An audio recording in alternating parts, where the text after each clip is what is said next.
welcome back.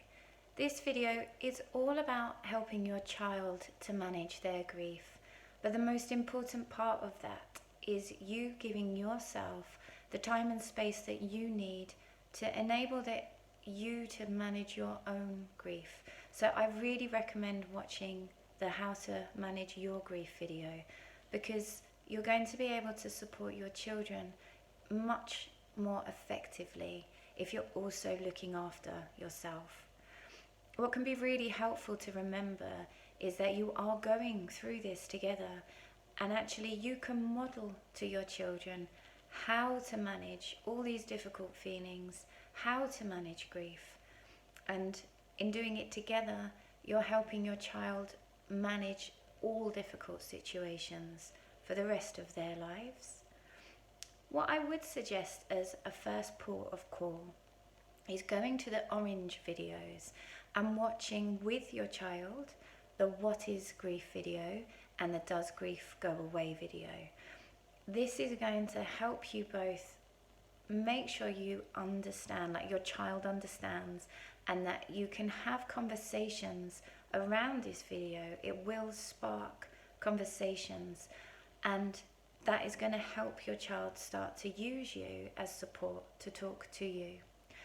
The next video to watch, and it's so important, is the why it's so important to know about the stress response. Once you've watched that video with your child, you will both understand what's happening in your brains and why you're feeling the way you are. And then you will be able to use that. So if your child is having a really difficult time, their stress response is very high, you can say to them, look, your stress response is really high right now, it's really turned on. Let's go and do something that will help you calm down. Or you can say to your child, look, my stress response is really high at the moment. You haven't done anything wrong, but I need to have some time on my own. If both of you have watched that video together, your child knows what you're talking about. They understand that you need that time and space. It can be so helpful for you both to be speaking that language about the stress response and understanding why it's happening, and that there are things that you can do. The videos are going to spark conversations, like I said, and it might be that actually your child does come to you without that and start asking you questions or talking about how you're feeling, how they're feeling. It's one of the things as a parent, again, we want to protect them.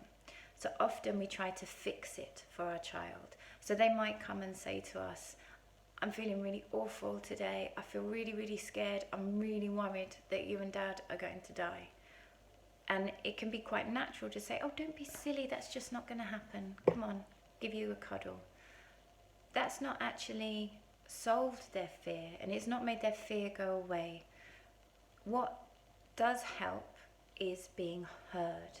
So we can do something called reflective listening.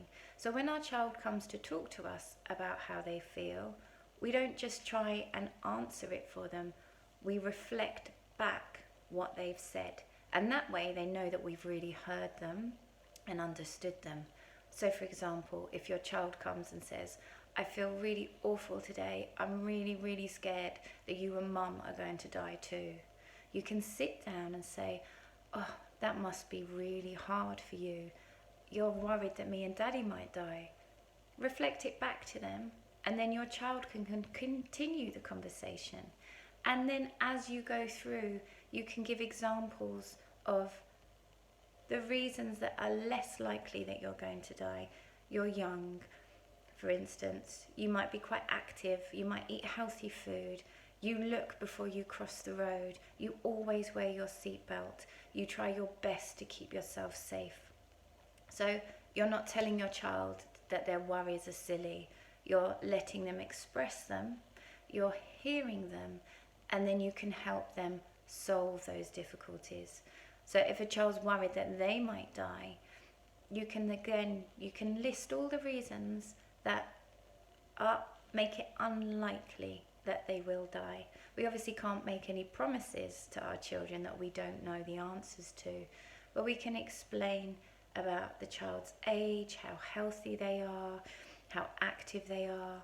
If it's a coronavirus connected worry, that children seem to be less affected than younger. So we can help them understand that their fear has been heard and that we've listened, and we've also offered support rather than shutting it down.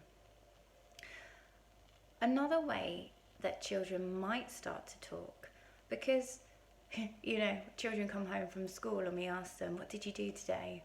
I don't know. What did you eat for dinner? Don't remember. It can be the same when we say to a child, how are you feeling? Often children will say, I'm fine. I don't know how I'm feeling. And that's natural. So watching the videos will spark a conversation, but also reading stories about grief. There will be a series of therapeutic stories about grief. So you can watch those videos with your child, and that might spark discussion as well. We spoke about in another video how uncertain death is. We don't know when we're going to die. We don't know how we're going to die. No one can promise us that we're not going to die. And that uncertainty can make us feel very, very unsafe.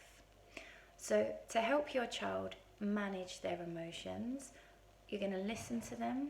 You're going to give them the space to have emotions. You're going to show them, I'm feeling quite stressed right now. I'm feeling really upset. I need space. So you're showing them how to deal with it. But you can also make them feel safer by creating a daily routine. It's something you can sit down and do together. So just write down the times that you're going to get up, the times you're going to get dressed, when schoolwork's going to happen, all the parts of the day, so that your child is completely certain and feels safe. They know what's going to happen now. They know what's going to happen next. And when you do it together, you're giving your child a bit more control over their environment because you're involving them with it. As part of that routine, please make sure that your child is getting daily exercise. Because of the stress response in their bodies are going to be very full at the moment of adrenaline.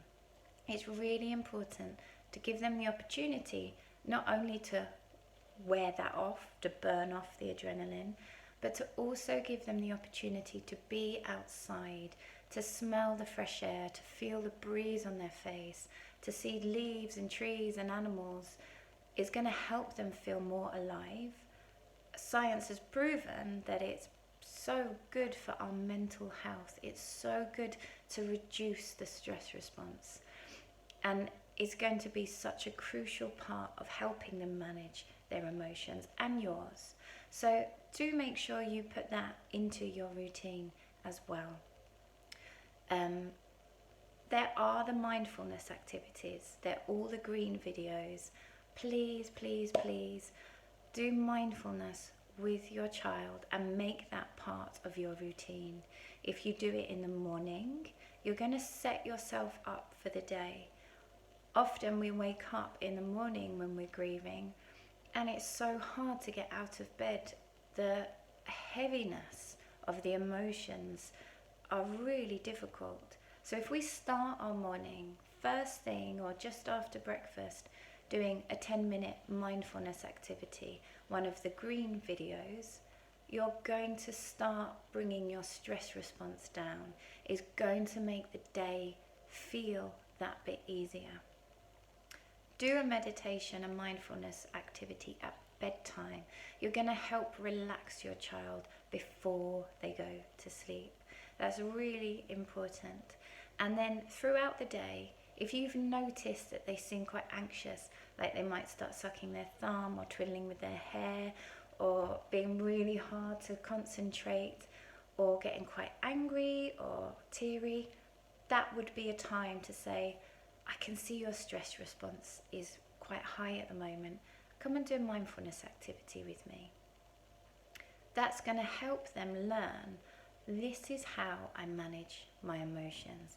This is how I manage the difficult stuff that life throws at me. So you're helping them now, but you're also helping them for the future. Now, when you're grieving, your capacity to do everyday things, your ability to be able to play with your children, to focus on them, is very much reduced. And don't feel guilty about that. It's how your stress response is. It's very hard to fully focus and concentrate and be present on your children, perhaps as you normally would be throughout the day. So I do recommend in your daily routine, section out 15 or 20 minutes for what's called special time. So your child knows that in those 15 to 20 minutes, you are going to fully focus on them. Now, you can play a board game, you can colour together. We don't not to recommend watching TV in that time, because your focus is both on something else. It's on the TV or the computer. Make sure it's something that it's just you and your child and you can focus together. So giving them all your attention, all your focus for an activity that's really pleasurable, that's going to raise their happy chemicals in their brain, the endorphins, the serotonin, the oxytocin, all the chemicals that are proven to make you feel happier, to calm you, and to bring out the sense of love. Oxytocin is the love hormone. So when you're playing and you're fully focusing on your child, you're giving them a huge dose of love, a huge dose of connection, and that is going to make them feel calmer and more secure. You also as a parent know that if you're finding giving them a full attention for the rest of the day, it's okay, because in that moment in time, in that 15-20 minutes, you're giving them exactly what they need. Okay, so to recap, managing your child's grief is very much about showing them how you are managing yours, how you're managing it together. So keeping things safe and secure with a routine, and in that routine having daily exercise, having special time together, making sure that they know what's coming next. Also being open to listening to them without fixing. So just repeating back what they've said to you so that they know you've heard, and then they will continue on the conversation. You might find the therapeutic stories and the videos helpful for that. I really do recommend watching the orange videos together, and also particularly the one about the stress response, because when you're both understanding why you're feeling the way you are, and that actually it can be managed with mindfulness activities, with being together and connecting, you're going to really help your child manage their grief. Do remember that you are not on your own. All the adults at Earlham are thinking about you.